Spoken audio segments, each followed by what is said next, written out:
Islam Makhachev's thrilling win over Dustin Poirier. By now, you know Dustin Poirier didn't finish the story. And by now, you know that UFC 302 was a somewhat forgettable card, let's be honest, with an unforgettable main event.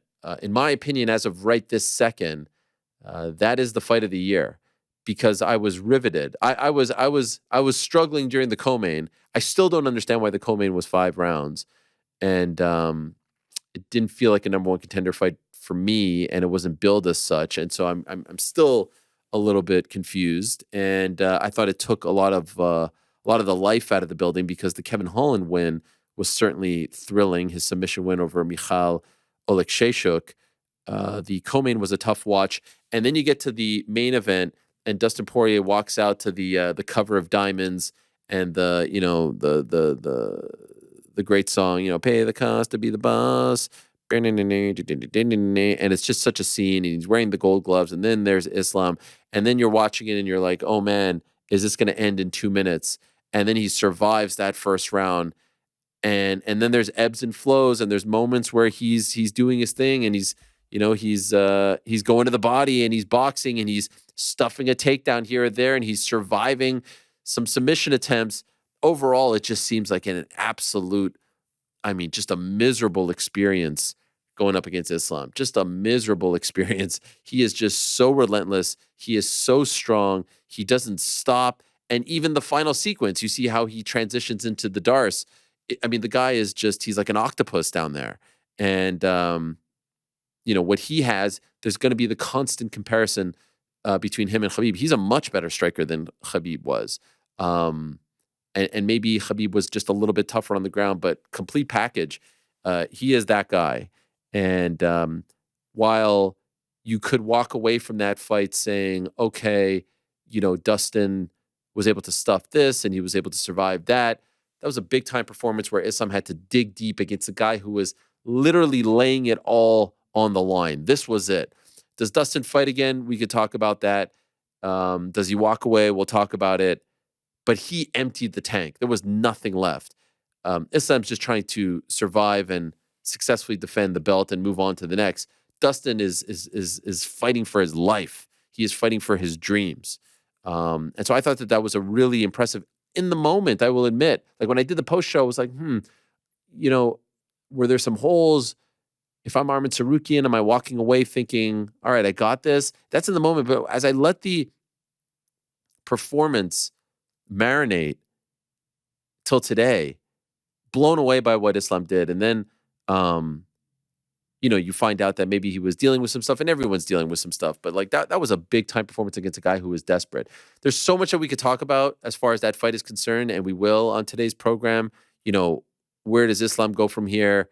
Where does Dustin go from here? Is Islam, in fact, the number one pound for pound fighter on the planet? All that stuff and more. And then, of course, the Strickland Costa fight. That was the other big story, and some of the wonky judging that kind of plagued the night. So we will get to all of that, I promise. And then, of course, on Friday, we found out that the Mike Tyson versus Jake Paul fight has been, at least as of right now, postponed. And I do have some information on that as well. Mike Tyson dealing with a health issue that popped up at the beginning of last week. And then it did not get better. And the call was made, and rightfully so, thankfully so, to pull the plug on this for July 20th with the intent to rebook it at a later date. So we'll get into all of that and more. Let's focus a little bit on 302. 302 comes and goes. 302, like I said, I felt like it was a somewhat forgettable card, but the main event I thought was unforgettable. I thought it was amazing. I thought it was dramatic. I thought Dustin Poirier laid it all on the line and gave us everything he got. And there's a lot of debate on this Monday about where Dustin Poirier stands. To me, he's a Hall of Famer, but there's this sort of class of fighters, the greatest to never win a UFC title. And it's a very interesting debate, and he's certainly in that conversation. I don't love some of the names that are being discussed in that conversation. For example, Fedor, or and if you don't want to include him because he didn't fight in the UFC, fine. But like I see like a Dan Henderson, I see a Uriah Faber, I see guys like that being discussed. Like those guys won belts in other organizations that consider them among the best. Pry, Dan Henderson, Faber, WC. So when I consider greatest to never win a major title, I put Dustin in that category. I put Alexander Gustafsson in that category. I put a Yoel Romero in that category. Joseph Benavidez in that category. People who lost multiple times. It's not the longest list of all time. And the thing about Dustin that, if you ask me what his legacy will be, is, and it goes back to first seeing him on that Fightful documentary, which I hope by now a lot of you have watched. This is a kid who had a massive dream, who had massive goals, and didn't really have a reason to have these dreams or to dream big like this. This is just the way he was wired. He didn't have, otherworldly talent. He was not a can't miss prospect. He filled in his UFC debut to fight Josh Grisby, who was scheduled to fight Jose Aldo for the belt. He was the fill-in. And it wasn't like he's the can't miss fill-in, super prospect, super talent, super rookie who's coming in and everyone's hyped for the debut. He was just a guy who kind of just scratched and clawed. To me, what I will always remember about Dustin Poirier, and I'm not even saying it's done, the career isn't done. He hinted at it, but he didn't quite say it 100%. And it seemed like, DC was saying that he thought that he would fight again, and others said that as well. It's just the heart. I don't know if anyone honestly has ever had more heart, a bigger heart than Dustin Poirier. Like, you saw that on Saturday. The way he dug down deep, the way he refused to give up, the way he survived the first round, the issues with his nose. I mean, like, that guy, it looks so miserable fighting Islam. It really does look like that. That was my takeaway watching this. Like, this looks like a nightmare. The guy is relentless. It's one thing to fight a slugger. It's one thing to fight a knockout artist, and you just have to do your best to create some space, create some distance, and not get hit. But this guy smothers you. This guy overwhelms you. And compare, and I know Islam and Khabib are two different human beings, but compare Islam and that fight, that performance, and compare the fight against Khabib. That's a different Dustin Poirier. That's a much better Dustin Poirier that we saw on Saturday. And that's a Dustin Poirier who a year ago, less than a year ago, got knocked out brutally. He's taken some hits, and he fought like that.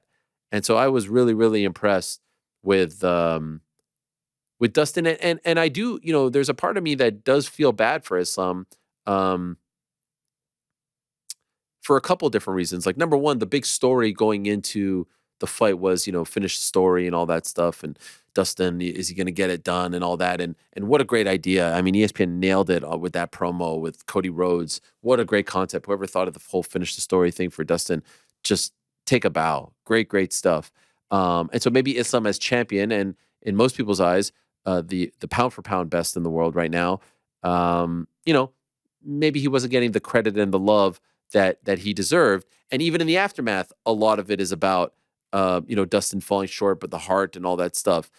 Make no mistake about it, Islam deserves a ton of credit. And in my opinion, is the number one pound for pound fighter in the world. He has come a long way as well. And now he has the third longest winning streak in UFC history. That's 14 in a row in one of the best weight classes in the UFC in its prime right now. And so I was a little bit surprised that, Dana White in the post-fight press conference had the stance of like, no, this guy ain't number one. It's Jon Jones. Now, I get what he's doing to a degree. Jon Jones is fighting in November, and a lot of tickets have to be sold when he fights. And so part of that is promotion. And so it's brilliant. It reminds me of when he said George St. Pierre is a more famous Canadian than Wayne Gretzky. And everyone in Canada got all crazy about that. But I really don't know of one person out there, one MMA pundit or non-super fan who can clearly say, yeah, Jon Jones is number one pound for pound. Remember, the pound for pound discussion is not a legacy discussion. We're not talking about greatest of all time. That's a totally different discussion. Pound for pound discussion right now is who's the best right now? Who's the baddest man in the world right now? If everything was equal and everyone was fighting at the same weight. If you could boil everyone down to one weight, let's say it's 185 or 170, who's got the best skills? Who's the man? That's what it is. It's not greatest of all time. It's not a legacy award. It's not a lifetime achievement award. And so I was a little bit surprised and dumbfounded by his breakdown because he's a boxing guy, and so he should know what pound for pound is. In case you missed it, here's what he had to say regarding the pound for pound. This after Islam pulled off a great win in a fight of the night that saved the card against a guy who was willing to stop short or maybe even not stop short of dying in there to get that belt. That's what he wanted. And Islam beat him and submitted him in the 5th round. Here's what Dana had to say afterwards. Joe Rogan on the broadcast called Islam the perfect lightweight, and they're just the size, his style of fighting, just his fight IQ. I'm curious, like, where do you rank him in this pantheon of lightweights that we've seen over the years? Yeah, I think he's, one of the greatest of all time. I think he's incredible.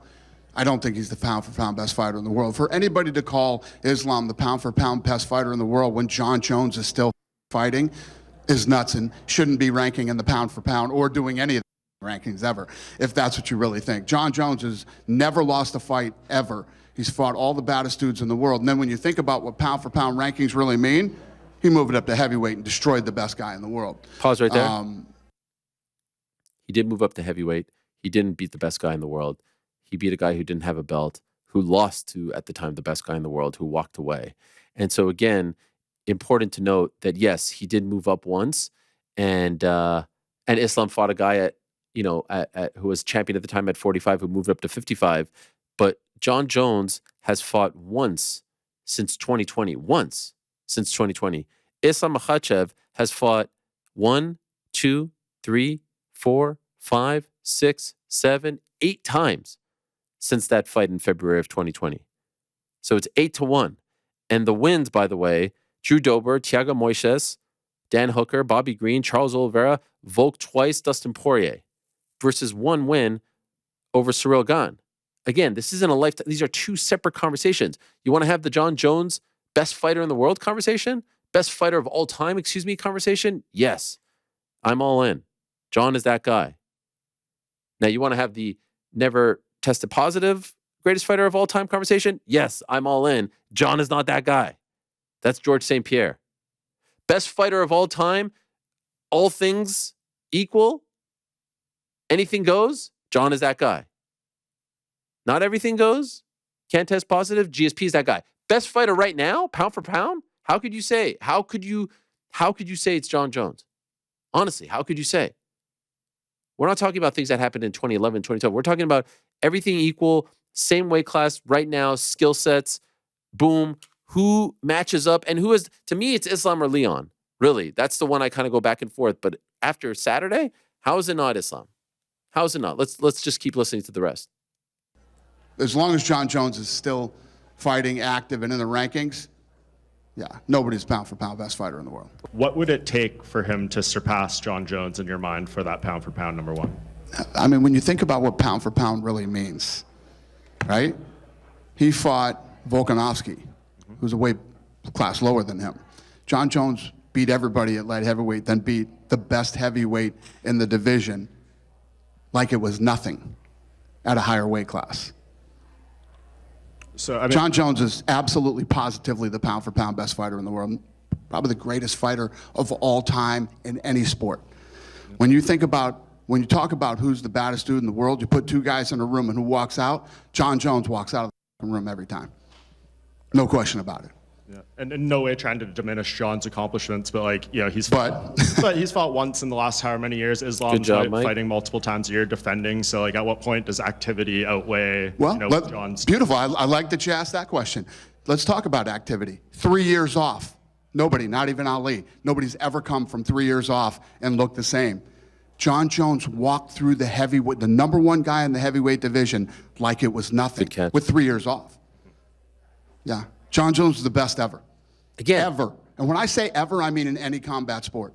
He's the best ever. You throw Jon Jones in a room with anybody, Jon Jones walks out of the room. And again, I love this promotion. And I love the fact that Dana is promoting Jon Jones like this. It's great. It's great to see. And he has always, for the most part, given all the crazy stuff that has gone on, had his back. For the most part. There's been some moments, I know. But this is good. This is nice. This is refreshing. And I, too, am not trying to diminish anything Jon Jones has done. And by the way, if we had a conversation about greatest of all time, Islam doesn't end up on the greatest of all time list. Who didn't pop? Because he did. back in the day as well, even though they're trying to sweep that under the rug. But I'm talking about who's number one pound for pound right now, pound for pound, number one, not greatest of all time, not who has the best resume, not who has the best strength of schedule. Right now, pound for pound, there's certain things that come into play. Obviously, your wins, activity. You can't sit on that for, this is 4 years now, one fight in 4 years. And the last fight was 15 months ago. Nah, come on. No way. There's no way. You can make a strong case right now that Jon Jones is the best heavyweight in the world. You can make a very strong case. In fact, I'd like to make that case.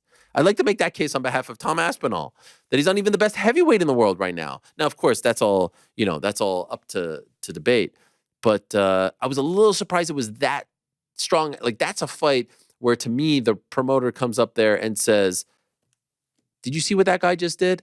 That guy just went up against someone who wasn't afraid to die out there, who brought his family out for the first time. His daughter was sitting in the front row, who wanted nothing more, who has said he doesn't care about the money, he doesn't care about the accolades, he doesn't care about whether or not this fight was happening in front of 20,000 people in New Jersey or 5 people in an alley in Dagestan. That guy wanted to do everything in his power to win the belt. And Islam stared at that guy in the face, took his best shots, and submitted him. And missed me with the 35, this and that. That was a desperate, hungry, I will do whatever I can to win the belt, Dustin Poirier. That Dustin Poirier beats everyone on the roster at 155, except for Islam, clearly, because Islam won on Saturday. That's who that guy was. So, do you guys agree or disagree? I agree with Islam being number one pound for pound. I think this argument, the whole pound for pound discussion, as I've said before, is like an MVP discussion. It doesn't mean the same thing to each person. And so this idea that we're going to come to some kind of consensus is just impossible. Nobody views it the same way. I do think. What do you mean by MVP? You mean like Jokic type of thing? Yes. What's most valuable? Is it the best player? Is it value to the team? Can a guy on a losing team win it because he's more valuable inherently to the team? Nobody has the same definition of these things. There is no uniformity. By definition, it does not exist. This began in order to. Boxing heavyweights is the premier class of boxing. It was created in order to highlight some of the smaller boxers and say that these guys are just as talented and you should care about these fighters. And it has been successful in that regard. But it has outlived that usefulness. And now it's become, is it best? Is it the best skills? Is it if everybody was the same weight? That is kind of like what the true definition of it is supposed to be. But nobody approaches the argument with the same definition because it is nebulous and fluid. So no, there will never be consensus. I think it's pretty easy to comprehend that the current you just said pound for pound guy isn't the greatest of all time. These are two separate things. See, GOAT and pound for pound being the same, that's just Does it not seem like he's confusing the two? To a degree, yes. But you also said, how could Jon Jones be the pound for pound best? I think there's a world where he could be the pound for pound best. If your definition of it is who has the skill set that if everybody was equal size would be they have the most ways for them to win or have a superior skill set. I don't think Jon Jones is out of that conversation. I personally would have Islam Makhachev, but you said it like Jon Jones couldn't even be in the discussion. I think Jon Jones is in the discussion. I mean, he's not one, he's two. No, not for me. Skills.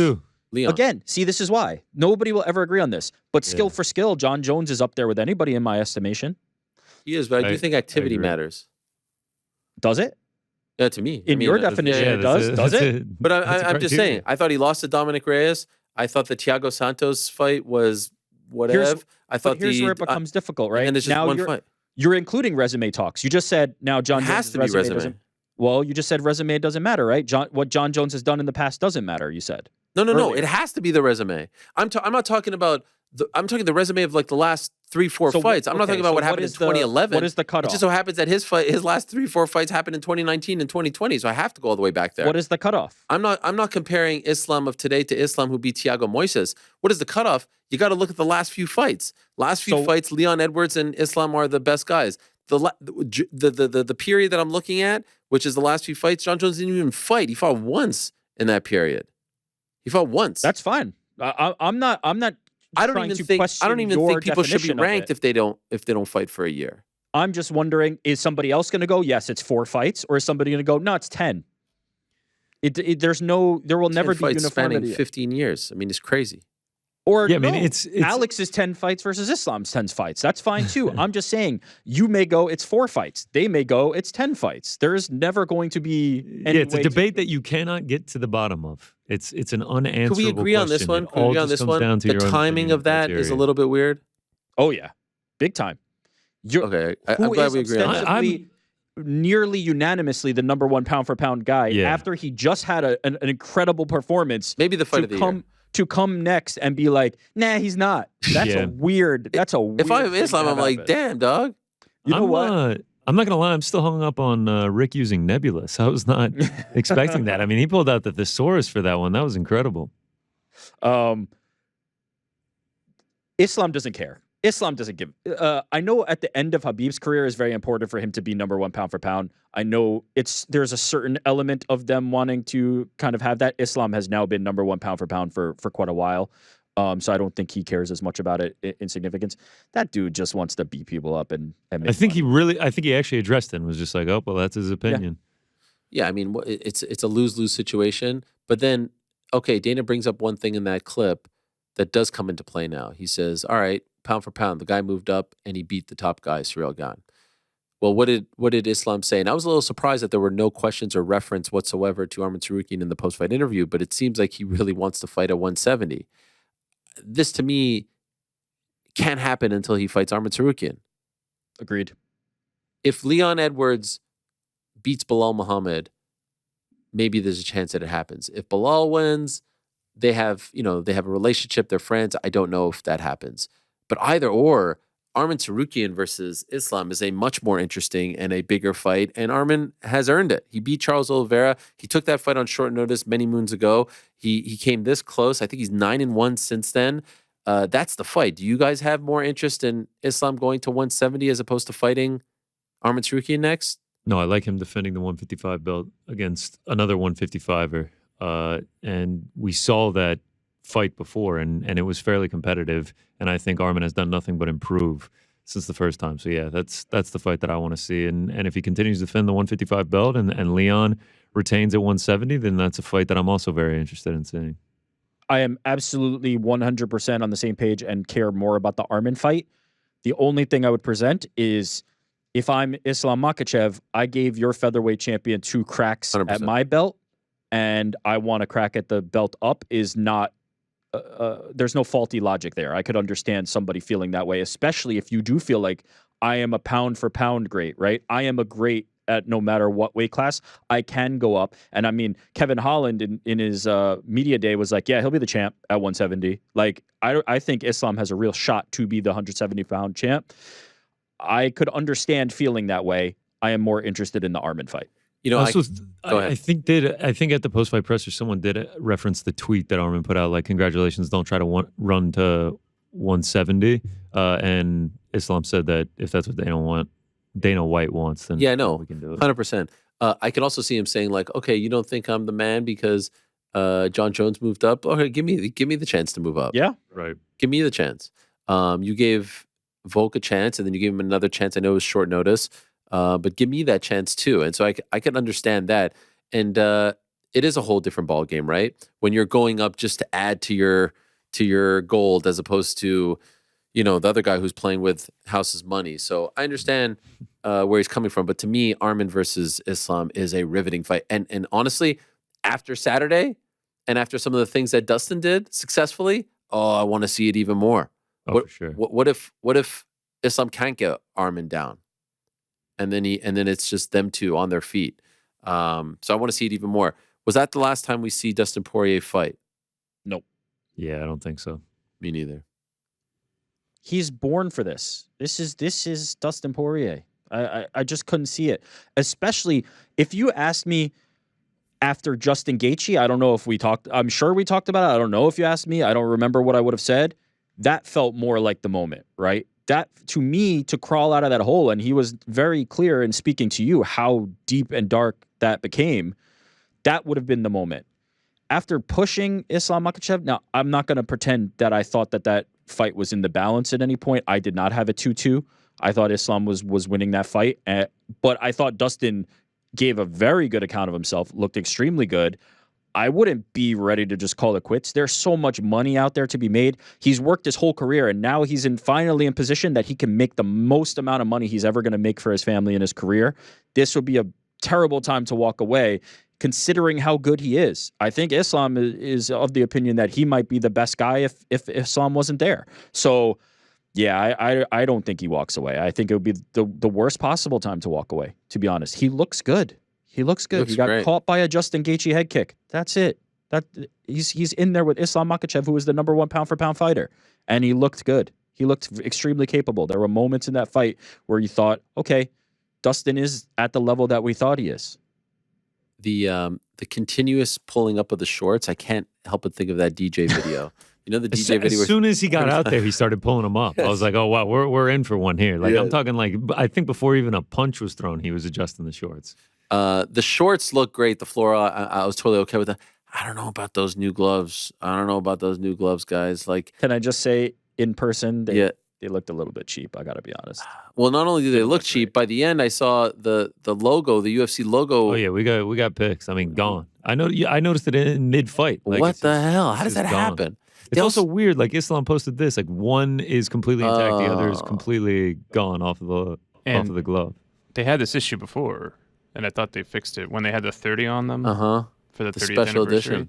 Oh, so if they do the customs, that's where it kind of... Yeah, but come on. What are we talking... I also felt, and I think Randy Brown spoke about this in his post-fight presser, and we'll talk to him about it. They looked smaller. It looks like there's less padding. Like, when they're going like this, it just kind of looks... It like looks sleeker almost. Yes. Which is very interesting that you say that. Less padding, 0 knockouts on this card for the glove. That is crazy. That is crazy. But you know what I mean? They just looked... They are. Yeah. They are smaller. Yeah. We still had, I feel like, the normal amount of eye pokes on. Yeah, that too. That too. You know, it wasn't a UFC Atlantic City or anything like that, but I mean, there were still several where we had to stop some time. You had a good idea about the look. Yes, which has been floated around on Twitter. I can't, take credit for it, but flipping it to where in championship bouts it's black gloves with gold UFC lettering. Yeah, I like that much better. Sean Strickland said they're trying to fix a problem that doesn't exist with the eye poke thing. If you want less eye pokes, close your hand. Which, I mean, I think I agree. Yes, but I do remember what Merab told us, which was it's so stiff that it's like you almost have to fight to get your A lot of the hand. fighters have said that you're actually physically fighting against it to get your hand curved in. Yeah, I don't know. I don't think we're going to see a dramatic change in eye pokes, if I'm being honest. That's my sense of it. You were there. What was the crowd like? Buzzing. They showed up big. Despite, like, even the co-main being somewhat of a downer? Yeah, I mean, well, look, the fight's not having any knockouts and things like that. That is certainly going to bring it down, but... It wasn't just the co-main. Like, there were several tough hangs on. Even despite that, though, the energy in the building was fantastic. Like, people were excited, and especially kind of, like, as soon as the main card started, you could feel the shift. Like, it was time, and the energy was big in there. I mean, the situation was there. What else do you need? Come on. It's true. A-Rod was there. The other one. Joey Diaz. A-Rod, yeah, that's right. Theo Vaughn in the front. No, it definitely looked like a the big Trump walkout. Was yes, of course. Total coincidence, by the way. Total. Showed him like 15 times on the broadcast. My favorite thing about the Trump, and people get so mad about this. I couldn't care less. I think it's comical at this point. My favorite thing about the Trump thing is only, first of all, like, they stopped short at DC whipping out the telestrator when he walked out there. Like, they were analyzing the walkout. It was unbelievable. And then it was like, and the celebrity in attendance, celebrity fighter, and there he is. Every time they did the celebrity rounds, it always and there he is. Yeah, he's still here. Can I say something? Yes. It felt this way. Maybe I'm incorrect. It felt this way. Biggest pop of the night. Anybody shown on the Jumbotron on the screen? Alex Pereira. I think he had Trump beat. Wow. I think Poetan. I mean, Newark. So some tweets that supposedly it was Trump that asked Poetan for a picture, not the other way around. Newark is essentially Poet or Plinio country, so I'm not surprised. He runs this town. I mean, he runs this town. Alex is a star, man. He's a star. Trust me. Yeah, I know. That's understating it. Oh, do we have the footage of me doing the chama? Do we have the footage right here? I think we have it, Andy. Me doing the thing with him at the live show on Friday. Pereira said to me in so many words, "This thing isn't complete unless you do it." Here it is, in case you missed it.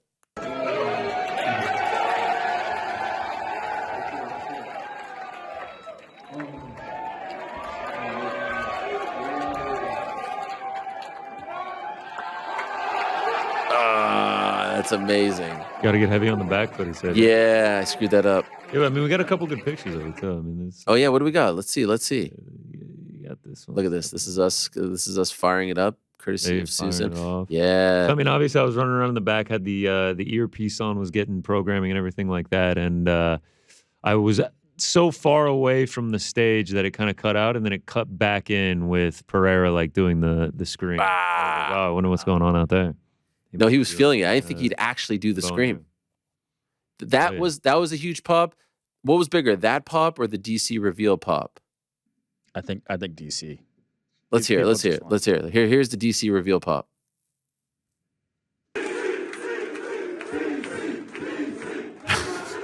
Look at that crowd. I mean, what is it? Yeah. Look at that crowd. Standing room. Look at this crowd. Standing room only. Pandemonium. Thinking the exact same thing. That was a lot of fun. That was fun. Great job, guys. Well done. You guys were walking around with your headset on. You had that thing. You're talking. Yeah, Rick had the belt pack on, man. You had the belt pack on. A real stage manager. Frank DJing it up out there. Go for Rick. I think I heard that a couple times. Oh, yeah. Go for Rick. Go for Rick. What's your 20? You know, can I just say, one of the best compliments I've ever gotten in my life. Frank was like, your technique doing this was strong, and it made my day. It was tremendous. I thank you for that. You used a lot of confusing lingo that you could have just replaced with normal English words. That's Frank's big standard. I'll be there for a Q to Q. Who said that? Frank or Rick? What's that mean? A rehearsal. Yes. Frank, we talk about the music or no? Okay, fine. You had your chance. No, I just said before the show, like, he just played a little Drake, you know, and then it's and then he's playing like interlude of just like the guy talking. Like, this is it. This is the hype up. He played some random song, and you're like, "Can we get some Drake?" And then it changed to like techno, synth wave. Just like it was almost like you were walking into like a Spotify samplers. Yeah, like 30 seconds, and then it was stop. I felt like I was at an immersive experience at like the Met Gala or something. Yes. The 30 minutes before anything's about to start, when Helwani has time to focus on if it's the right water, if the music is right, all these things is the worst moment in the whole part of it. I should have just. We need to just push you onto the stage away from everything and then start it right that second. From the first meeting, hey, let's get together a playlist of what music we might want to play. Not a playlist. Then I just said go to Drake Essentials. Yeah. Easy. Then it's the Drake bangers. And I'm like, I don't know enough Drake. Here's vague instruction. You better figure it out. Wait, do you want it louder? Come on. I think the last thing me and Rick said to you before you went on stage, we were like outside trying to figure something out. You were yelling something to us, and Rick was just like, "Dude, just go on the stage, man. We'll see you on the other side." What? You're acting like I'm some crazy person out there. It's not about the craze. The energy starts to build. The nerves start to build. Armin's nowhere to be found. Yes, but as we were laughing back here. You were like, delay on the front end. We couldn't locate Armin. We were revved and ready to go with Armin at no delay, right on time. I mean, a little. I had to stretch just a little bit. I think you were going to stretch anyway. I think the energy and everything, you were going to do that. You were going to do that 10 minutes. You guys thought I was going to go over 10 minutes? Excuse me, sure. 10 o'clock? I was sure. It was literally sure. told. Oh yeah, people were placing bets in the back. We just had everyone around there. Iaquinta's throwing in. I would have Oscar flying around. I would have Oscared you out of there. You would have what? What does that mean? There he goes again. There he goes again. Oh, music. Like the Oscars played him off. He would have was going to be hit him up. Right I was hoping this was another production lingo. I saw you had the translation English to production dictionary out that you love to pull on us. Back to 302. Dustin Poirier, Alex Volkanovski. Buying or selling? selling? Do you think Dustin is going to fight? I do. You said yes. Yeah, I do. Okay. Buying, selling? I don't know. I like... Yeah, it needs to be a fight like that, like a massive name. I think Kamaru Usman threw out the idea if he wants to come up to 170. I mean, if Nate Diaz ever comes back to the UFC. That's the one. I mean, shit. I didn't even think of that. That's the freaking one. There's fights for him. There's fights for him, man. It's like he said, like, what am I going to do it for? Just to fight? I mean, maybe just to fight, but against massive names for massive money that people get really excited about and are likely going to be just incredible fights. My stance has not changed on this in the last few years. Colby Covington versus Dustin Poirier. Man, there's some heat there. There's some heat. He's always been a little. He's not a 70-er. Yeah, and that's fine. But that's the fight I want to see. Maybe that changes though if you're not pursuing gold anymore. Maybe that stance changes. Yeah, who knows? It would make sense too. That is the fight. There's just so much. There's so much still, and he doesn't look like he's losing a step in any way, shape, or form. He's not the number one pound for pound guy. And it was such a good fight, and Islam's performance was just unbelievable too, to get the finish there in the 5th round. It doesn't matter how you had the scorecards to get it done and cap it off like that. And then whether it's Arman or Leon next, like the resume that Islam Makhachev is starting to put together is something serious, man. It is really getting crazy how good this dude is. Man, what about DP? 3 title fights, 0-3 in title fights. Okay, how about this? DP, 4 title fights, 1 interim. The interim was against Max Holloway, all-time great. Yeah. First title fight, an all-time great fight, one of the best fights ever. Yeah. First title fight, Khabib, arguably all-time greatest lightweight. Second title fight, Oliveira in his prime. Third title fight, all-time great lightweight. Islam in his prime. Like, golly. Islam, who could end up being, one of the greatest 155ers, one of the greatest fighters ever. I mean, the story isn't done being written. If he becomes a double champ, I mean, who knows? Like, the potential for this guy is insane. Still just at 32. Now people are really starting to see how incredible he is at striking on top of the grappling. Like, the sky's the limit. Our guy Ben Davis tweeted yesterday, the only people that have beaten Dustin Poirier in his 13-year UFC career, Islam Makhachev, Khabib Nurmagomedov, Conor McGregor, Charles Oliveira, Justin Gaethje, Michael Johnson, Cub Swanson, Korean Zombie. Not a bad list of people to admit defeat to. Crazy career. Oh, so we'll see how it all plays out. For now, we know that Dustin still up in the. What a moment that was, by the way. Him talking, and then you see his daughter crying, and she choked up. That was tough. So tough. That was tough. It's so tough. I started tearing up. It's tough. Rick, isn't it tough as a father? Yeah, come on, man. Drop one in there. Give us it's tough, man. Give us a tough. It is tough. It is. He's so well spoken on the mic, man. He's not cutting crazy promos, but like he drops these lines, like, thanking all the women in his life. And then I think the last one against BSD was "You're the man. I'm just a man." Like he's great on the mic after these fights. Yeah, I really felt bad, but look, you have to tip your cap to Islam. Islam was incredible. He was absolutely incredible. Strickland Costa was. Yeah, I mean, it was a Sean Strickland fight. Yeah, he stuck to the game plan religiously. Just did what he had to do over the course of the 5 rounds. It almost got to the point where he made it look easy. He was just asserting his will on Paulo Costa, just keeping him moving back the entire time.